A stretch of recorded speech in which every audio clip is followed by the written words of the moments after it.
প্রিয় দর্শকবৃন্দ, আসসালামু আলাইকুম।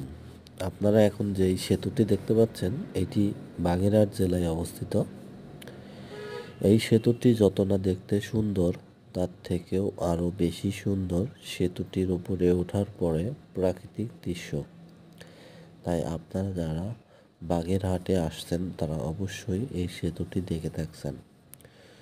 যদি এই সেতুটির পাশে নেমে তার প্রাকৃতিক সৌন্দর্য অনুভব করতে পারেন, তাহলে অবশ্যই আপনার অনেক বেশি ভালো লাগবে।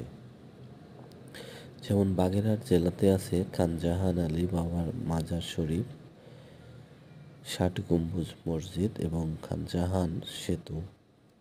এই সেতুটি দেখতে যত সুন্দর, তার থেকেও আরও বেশি সুন্দর প্রাকৃতিক দৃশ্য।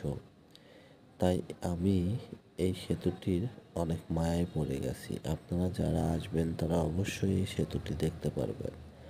আর এই সেতুটির প্রায় ২ কিলোমিটারের বেশি। এই সেতুটি নির্মাণ হয়েছে ২০০৭ সালে। আর এই সেতুটির এই যত দূর দূরান্ত থেকে বহুত পরিমাণ অনেক মানুষ আসে এখানে দেখার উদ্দেশ্যে। ধন্যবাদ সবাই।